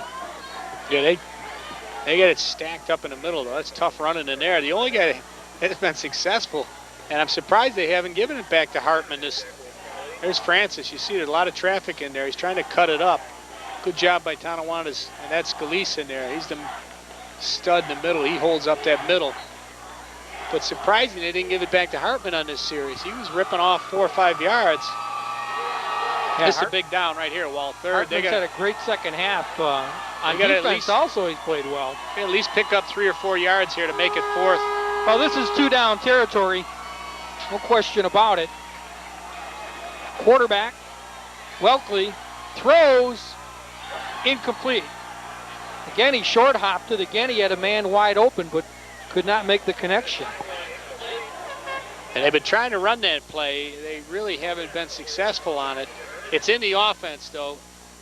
It's not a bad fake, but I'll tell you, the one guy that's playing well on defense is Pauline. We haven't called his name since the first or second quarter, but he's very disciplined. I mean, you don't catch him looking in the backfield. He's always playing his assignment. Good play right there. He forces Welkley to get rid of the football. Well, that's a real tough pass for even a pro quarterback to make. Going to his left, being a right-handed thrower, let alone a high school quarterback, and Langworthy was wide open. He's going to throw it back to the quarterback. Oh, boy, they're in trouble here. Garrett He's got him. He got him. Oh, he had him. The fullback, Brad Shug, was out there, and Brad might not have seen the ball. It could have been deflected. I don't know, but that's my man Garrett Shrug. I'll tell you, I love watching this guy. That was supposed to be a throwback to the quarterback. But watch how heads up he is, Walt. The quarterback's covered. And he knows I can't throw it back, so he looks downfield. He's got a man wide open, and he puts it right on the numbers. He puts it right on the numbers. Look at that, right through his hands. That was the play of the game right there. If they go in there, this place is going, it's bedlam. Well, apparently Brad did not see the ball. It could have been, I don't think it was deflected. There's Billy Sheehan. But certainly it could have been a touchdown. But a lot of times when that player's in front of you like that, Mark, and shielding your vision, you didn't see the ball. Well, and the other thing is a lot of times when you're a fullback, you just don't catch the football. Don't catch too many passes.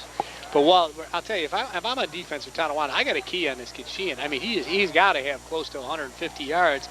I mean, the other backs have been, they've been carrying the ball once in a while, but he's your main guy. You got to look for him. Brad Shug had only one pass reception all year for 17 yards. They just missed on that. Here's Andy Davis, another hard runner. Gain of 3 near midfield. I like their running backs, Sheehan, Shabetta, Davis, but nothing spectacular this is turning by them either, Mark. But by committee, this is turning into this is a hard-hitting football game. That was Josh Labar that they met in a hole, and neither one of the players wanted to give an inch, and that's what it's been in the last 2 or 3 plays. Is getting physical because Tonawanda, they know they're back in this football game. Well, that play away from that touchdown. They're going to run down the end of the third quarter, and Tonawanda is going to win this quarter, at least momentum-wise. Even though they were outscored by a point, 7-6, it seems like Tonawanda Warriors have some momentum built going into the final and fourth quarter of both of these clubs' final regular season game for 2004. At the end of 3 quarters, North Tonawanda 21 and Tonawanda 6.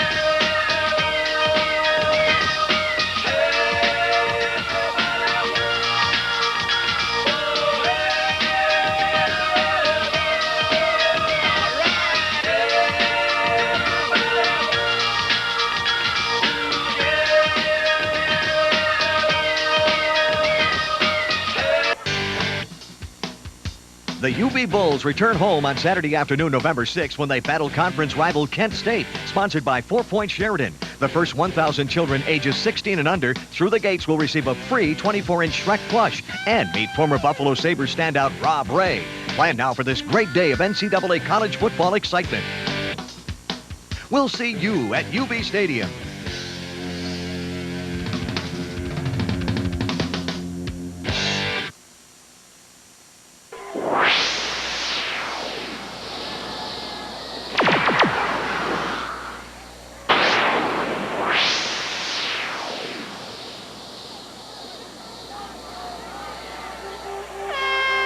Start of the fourth quarter, Mark, all North Tonawanda as Gregson picks up 2 yards. Now they have third down. All they have to do is really make some first downs. Yeah, you're going to play it pretty close to the vest, a little more conservative here, but I don't think they should. They were moving the football, and they got to stick right here. Nice play. Andy Davis, first down, cracks the 30-yard line. It depends on the spot where he'll finally end up at the 28-yard line. A huge first down for the Lumberjacks. And that's one thing that they have been able to do, Walt. They've been able to come up with, break off big runs for big first downs. And he's got a good stride, too. He knows he picks the hole and gets right up. And I'll tell you what they do well, which I've noticed, is they block downfield real well. The receivers all stay with their blocks, and that's when you can break the runs for longer yardage when you're getting that downfield blocking. 55 wins, 31 losses, and 9 ties for the Lumberjacks as they lead this series. That's Langworthy. I'll tell you, that kid, that tackle, that was textbook right there. If you want to show someone how to tackle in the middle, he just drops him dead in the tracks and drives him back picks him right up off his feet and drives him back. Good tackle. Gain of only a yard, second down and 1. I'm surprised we haven't seen Scalise that much at quarterback in this game. We've seen him sparingly, and when he's played well, but Scott Gregson has been terrific. He's run the offense well, no turnovers for either team. No, we had the 1 interception. Straight up the middle, Billy Sheehan. No, it's not Sheehan. Let's double check on who's got the football. Number 30, Andy Davis. Andy Davis.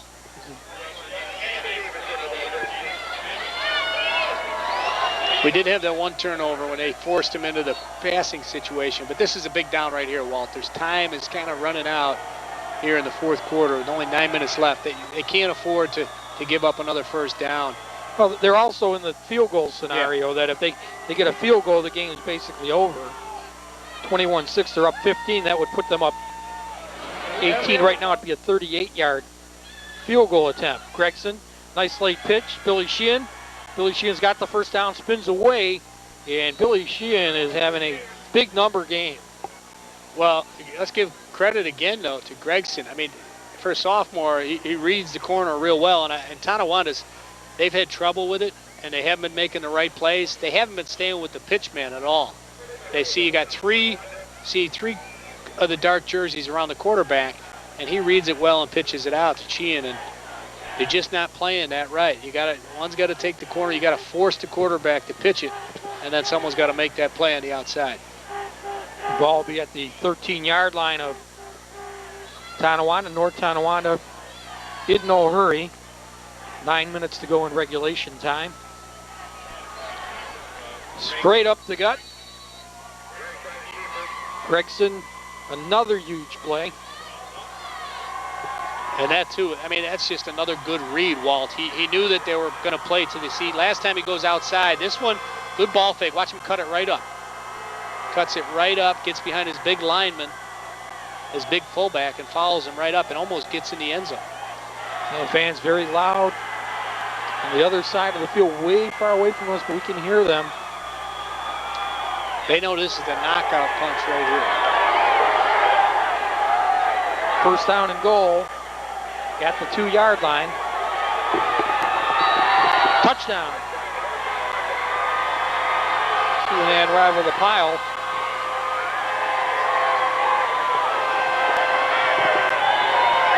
Tonawanda has scored again. Well, I tell you, that right there, as I said, they needed to stop him on that 3rd down. A lot of credit to North Tonawanda, especially to Gregson. Here's a look at it right here. Gregson just takes the snap. Tough to see. He gives it to Sheehan. Rides out his ball fake, though. Sheehan just kind of kicks it up in there. Fetterman's extra point is up. And good. Well, if there's a player that deserves a touchdown, it's Billy Sheehan from close in. Yeah, he's been the workhorse out there, and good combination with Davis too. But a lot of credit goes to Gregson. I think for a sophomore, he's impressed me with the way he takes control of the football team on the offensive side. I think we got to give a lot of credit to the offensive and defensive line too of North Tonawanda. They've dominated this football game. They've run the football pretty much the way they'd like to against a tough defensive team, Tonawanda, and their defense has really held Tonawanda down. There's Chuck Tilley. Be a little bit different next week in the playoffs because he goes back to the B class. Oh yeah, this game doesn't hurt them at all as far as, you know, they're not going to. Usually when they play a team, you know, like North Tonawanda, when they get to the playoffs, maybe the first team in the playoffs won't be as good, but when they get down the line though in the playoffs, they're going to play teams like they said last year, and they played Fredonia and some teams. There's some teams that are as good, if not better, than North Tonawanda they're going to see in the playoffs. Well, I don't know. You know, they're going to play now with the playoff format. The top two from the North and South in each division make it, so they're going to play the winner of. We're talking about Tonawanda, Springville. Yeah, I know. I'm talking. Those are pretty good teams. I'm talking about Far West Regional. Oh, then you really get into strong stuff. Fetterman off of the up man who falls on it. Good job there by number 80, Brandon Dudek. Just a fall on. Good heads up play by Dudek. The referee, Larry Michael, the umpire, Paul Gagliordi, the linesman, Mike Piscor, the line judge, Matt Palmer, the back judge, Wayne Hill. How about this for a stat? History is going to be made tonight. If North Tonawanda wins, Alex Port will be the first player ever to win 4 straight TNT games. The first player in history, Alex Port, who will have been playing since a freshman, who will have played in 4 consecutive wins for one team or the other in this long rivalry. And you know, I was talking to him at the meeting. I said, that's, hey, you know, 15 years when you come back to see this game as an alumni, you'll be able to say I'm the only one that's ever played in 4 of these. Only one that's not played in 4, only one that's won 4. That's won 4, right. Won 4 consecutive. There's Nitre, cut down for a loss. Matt Scalise. Yeah, Alex Port, you know, he... Watch this play, though, on the corner. This is the way to blow up a play on the corner, and I believe it was at 31. That's a great play. He takes on the blocker, and then he takes down, that's Miller. He's had some big hits. He's pretty solid, pretty physical football player. Good play right there. And Nitre has had a rough time, just has not had the openings or the space to get going in this game like he normally does. Now they're going to open it up. Welkley's pass incomplete, intended for Jake McPherson. And that's one thing that Coach Tilley doesn't want to see is Wilkley getting drilled and coming off real slow. He takes a helmet right to the chest, and they can't afford to lose him next week. Look at him. He's a tough kid. He's going to try and get back out. But here's where you expose your rib cage right here. And he's going to get a shot right to the chest. Good looking hit right there. That's where the moms cringe when they're in the stands, watching their son take one in the... Sean Reamer, boy, he hit him perfect right in the letters. 3rd down and 14.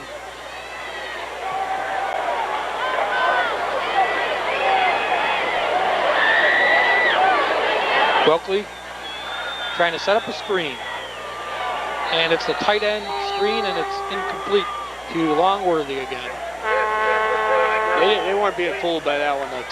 North Tonawanda they were in position to defend that play if he wouldn't have dropped the football. Well, this is a huge game between these two schools, but I'll tell you what, next Friday night, it won't mean anything because they'll each be in different classifications in the playoffs. And that is really, I mean, there are players that would love to win TNT, but we talked to most of the individual players would rather win a state championship. That was a question we asked them, and they said, yeah, you know, they give this one up to go on in the playoffs and get a shot at winning the state championship. Welkley's kick.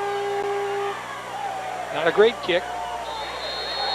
Split club winner up here is all happy, so that's a good thing. She said she's on a Friday night. She said she's going to split it with me and Walls. She said she needs a bodyguard. So where's Frank Stewart when you need him? Where is Frank, though? Is he taking the night off or what? Okay. He said anytime he wants to let me sit in on one of these, though, I love it. These are, you can't beat this atmosphere for a football game. Well, you bring a lot of class to the broadcast, no doubt about it, Matt Collins. Well, I'll tell you what, Bill tag, I don't know about that. But you had a brief little, like a sniff of coffee. I keep telling Dave, I was only in camp for a short time. But nevertheless. Running play, Gregson a couple yards. And you know, it's gonna be tough for Tonawanda to rebound, but they're gonna have to rebound. They'll be at home. And North Tonawanda, how about this club? They're really on a roll. And you know what?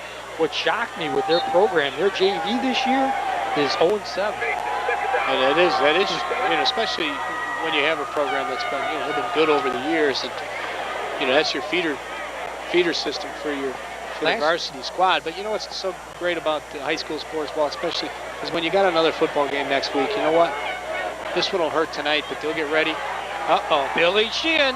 Billy Sheehan, certainly the outstanding player of this game, picks up huge yardage. Well, I think outstanding players on both squads were involved in that play. Garrett Shrug made the tackle because at his size, boy, you can't give it any more effort than he gives. But Sheehan has had a great game, and he just look at it. He's a very patient runner. You see, he's not, because he knows how to pick up his blocks well. He's very powerful with his legs too. Be lucky to get him down on that one, but both those kids had a tremendous football game. One-handed tackle there by Garrett Shug. Push back there, nothing going for 33. Shabetta, every time poor Shabetta gets the ball, he's got the Tonawanda Warriors right on him. But again, that was Langworthy. The way he tackles, boy, you can't teach it any better than the way he tackles. Whenever you see him in the middle, he wraps up and he keeps his legs driving. That's him right there. See, now that is the technique. You grab behind the legs and look at him just keep driving. That's Langworthy, number 23. He's just he's the best tackler I've seen all night long. Second down and 11. Gregson keeps it himself. This is where you want to be, you know, very, very careful. You don't want to have a quarterback suffer an injury. I think the young sophomore likes to get into the end zone. He's been calling his own number down there when they get inside the 10. It's been successful on that play. He just cuts it up. Watch here. This is the play he's been running all night long. He knows he just cuts it up there. That time he runs into a brick wall. But you know, after the first week loss to Orchard Park, North Tonawanda in week 2 beat Niagara Falls in overtime, and they've since gotten better and better. And they're playing their best football of the year right now. Flags are down. Many flags are down. New running back into the ball game is number 27, Steve Catalano. If there's one area where North Tonawanda might want to work on before the playoffs, it's the blocks on that type of a play, because they've been called 2 or 3 times on blocking on the back on those misdirection plays when the defensive player gets inside of them. They might want to work on that a little bit. Well, last year Orchard Park went 8-1 and lost to Orchard Park 19-3 at Ralph Wilson. Yeah, in the playoffs. But you know what? And you know what? Orchard Park might not make it back this year. And you know what? No, I see Orchard Park. I've seen them play 2 or 3 times. They do not have the powerful football team that Orchard Park. They're steady. They're pretty solid, but they don't have any. They don't have any real big playmakers, in my estimation. Like I said, I've seen some games, and they had a close game against Hamburg, that they scored 2 touchdowns late in the game to win that one. They've had some close football games. 4:30 to go in the contest. 28-6, North Tonawanda.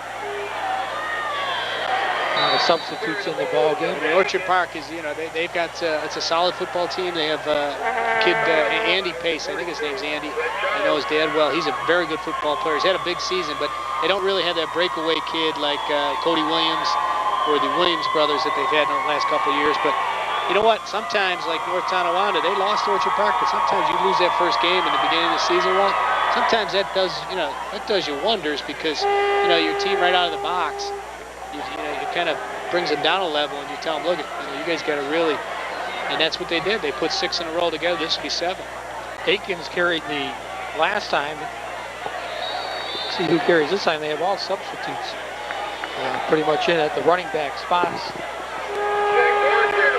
And you know what? You go back to last year when they were 8-1, Mark.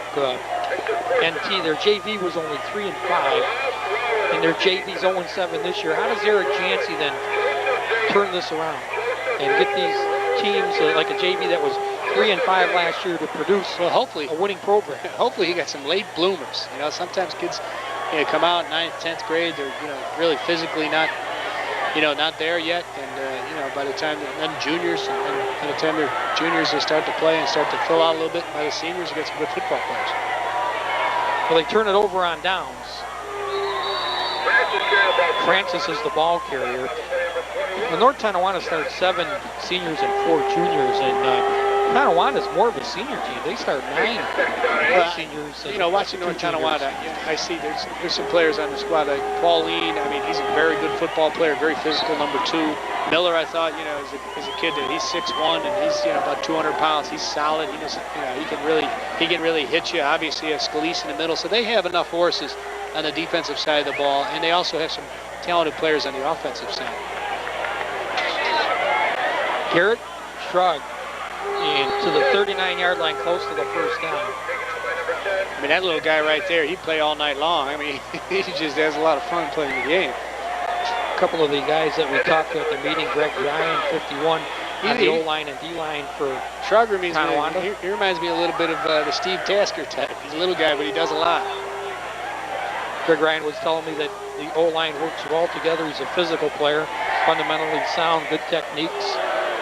He wears 51 on the O-line, 6'1", 225 for Tonawanda. You could do these games, and you can never get used to how they run the football. There goes number 1 for the big play. Nitre looking for the end zone, and Nitre scores! Wow, where was that one all night long? Well, that's how this offense will hit you. The double wing, you don't know who's got the football, and all of a sudden someone breaks downfield. Wow, I'll tell you. Knight tried really, he showed some speed there at the end because he just pulled away from the defenders. Let's give the offensive line some credit, though. They just blow open a hole. And, hey, well, how about it? Let's just give the team some credit for not giving up. 29-6, 2 minutes to go, and the bust went up the gut for about 65. That's the beauty of the double wing offense when you do fool everyone and no one knows who has the football and you've got to speed back like Knight tried. Plus he gets ahead of the field, he's gone. There's a lot of clean jerseys though on defense for Tonawanda or North Tonawanda too, though. So I don't think that was their first defense out there. Well, that's a good point. Doesn't take away from the play, but sometimes it's easier to fool the second team than it is the first. Really, right there. Oh, a little bit that inside reverse. You're right. But watch the speed right here. Watch his speed. He just turns the jets on right here, and that's what he does right here, Walt, he does not look back. A lot of times you'll see kids look back to see if the guy's going to catch you, and that's when they catch you. Just keep your eye on the goal line and just keep striding, and you'll get there. What a great run. A real nice stride, nice camera work there. Nick Fetterman, who is a substitute defensive player. Yeah, I like this crew here. I don't know, I'm telling you. And we're told that was Don Mahar on camera. He's working along with Rick Carneth. Nice to not have your producer director chirping in your ear the whole game. You know what I mean? Like, where are you throwing that to? I don't know. You tell me who's working. I'll mention their names. They mentioned a few people.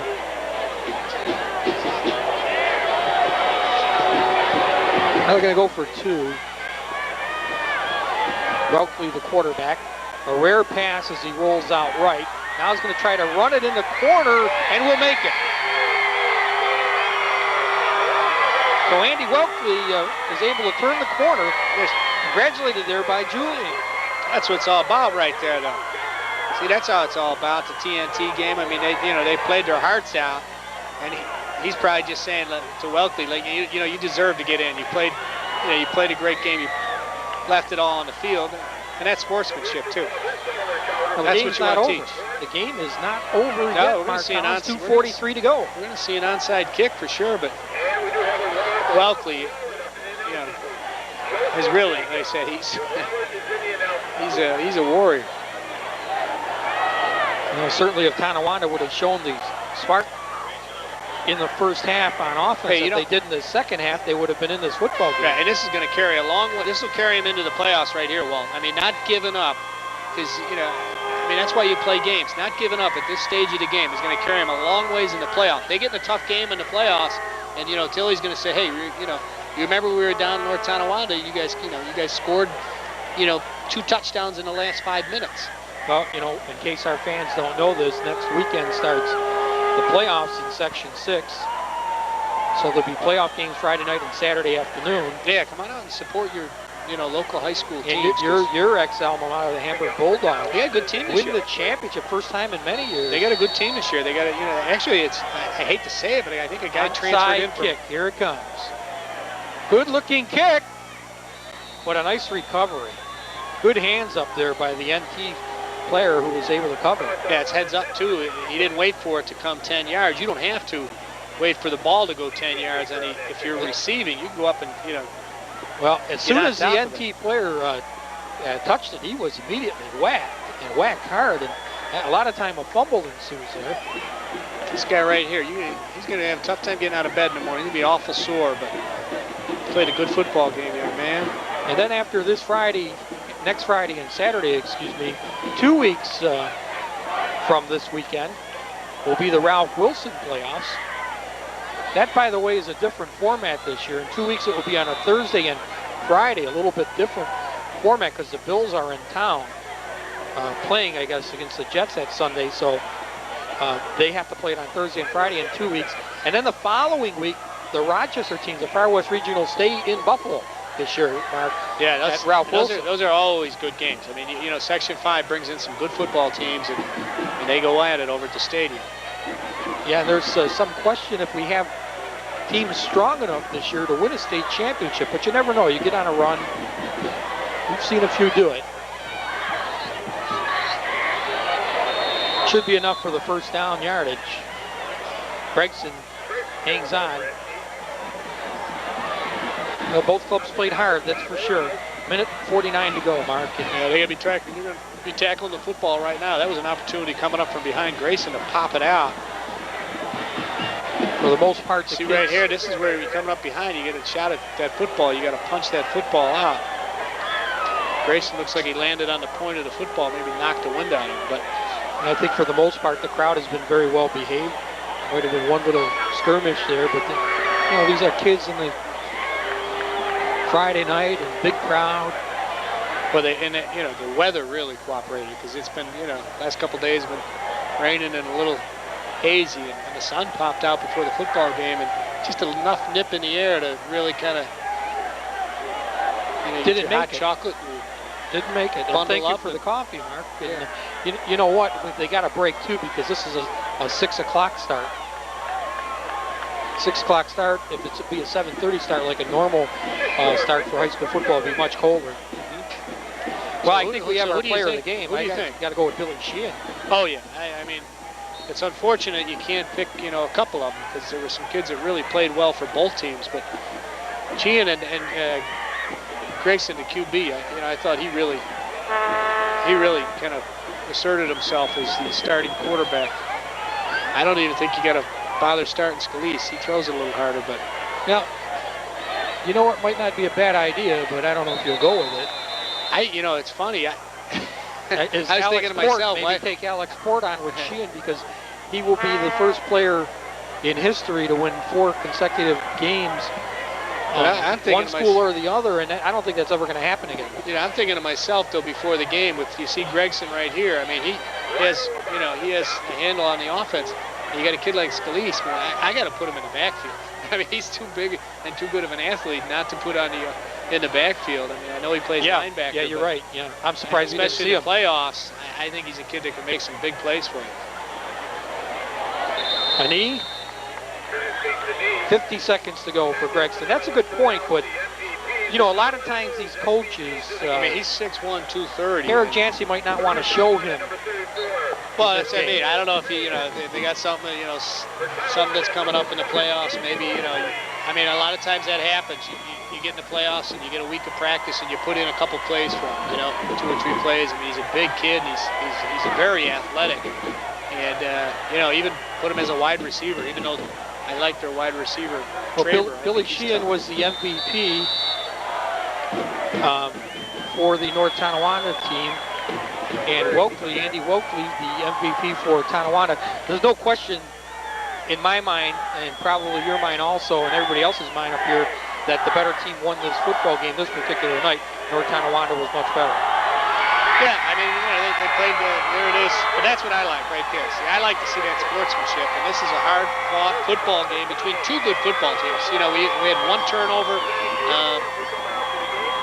North Tonawanda just, you know, they made some big plays when they had to. Well, they picked up some big third downs and kept the chains moving, and you know, they broke a couple big gainers, and you know, they just kind of. And when you watch this, Mark, this is a rare sight when you're seeing NT and Tonawanda shake hands, and both will go on to play in the playoffs next week. That doesn't happen that many times. Both of these clubs will be competing. Well, you're going to go downstairs, get the coach, Billy Sheehan, or you can go wherever else you want. And the final here, 28-14. North Tonawanda wins it. We'll be right back with our post-game interviews on 813 Sports. You go ahead.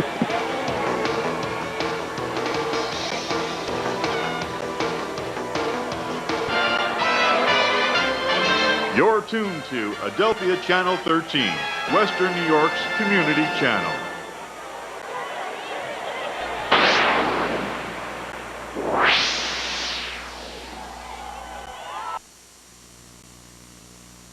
Well, there's all the hype. This was pre-printed, if you can believe that, by the Tonawanda News, and it came true that, you know what, Billy Sheehan, our player of the game, you had a great game. Coming into this game, you had like 300-plus yards. This game, you had to be over 150. How does it feel? It feels awesome. I owe everything to my line. I practice my sprints in practice, and pretty much we practice like we play now. What was the main play that was working for you in the game, Bill? What do you call it? It's just a regular counter. Our line blocks awesome on that play lately, so as soon as we got that going, it's been awesome. And, you know, everything broke well for North Tonawanda. Got off to a quick lead, built it up, you know, at halftime. Really never really had to sweat that much in the game, and built up a 21-0 lead. Yeah, well, we were disappointed because we stalled twice, and we should have been up by more than that, and we have to work on that for next week because for the playoffs, we have to be ready for that. I noticed, you remember we had you in the first game against Orchard Park, and you had a couple fumbles, lost that game. Then you beat Niagara Falls in week 2 in overtime. You're a steadily improving team now. How do you feel about going into the playoffs right now with the way your club's playing? I think we're going to do really good. As long as we keep going and we keep improving, we're going to the stadium. And what about the moves? You know, different quarterback situation. You've got the sophomore in there, Gregory. Scalise still has the gun, and he plays terrific defense. Yes. I've played with Gregson all my life, starting in the Little League, so I think it's awesome. I love having both of them in there because I respect both of them very much. And, Billy, you set the tone right off the bat with a fine kickoff return. Yeah, I've been wanting to do that all year, so I'm just glad it came during this game, big game. Well, congratulations to you. Show them that trophy there at home. This is what you win when you're the player of the game for your team. Yeah, it feels awesome. I just owe it all to my team. All right, good luck to you. Thanks. All right, Billy Sheehan, he was selected the player of the game, and Andy Welkley was selected the player of the game for Tonawanda. But this is Coach, of course, Eric Jancy. And Eric, congratulations. Thanks, I appreciate it. I'm really proud of the way the kids played tonight. Yeah, we were a little surprised. I knew going in that, you know, it's tough to beat a AA school when you're a B school. But, you know, everybody, I think, was a little surprised at how well you handled them, at least in the first half, and you missed opportunities. Well, I think our kids were hearing all week long how we were the underdogs, and that, you know, this game's pretty important to them, and they don't ever see themselves as underdogs, so I think they had a little bit of motivation. You know, let's first talk about this game. Did it go as scheduled? Was the field conditions? It was a little wet. Did anything work in your favor, or did you flat out played them? I think we just played a little bit better than them. Like Billy said, I'm a little disappointed. We stalled a couple times, and we can't afford to do that if we're going to be a good playoff team. So we're going to go and get better starting tomorrow.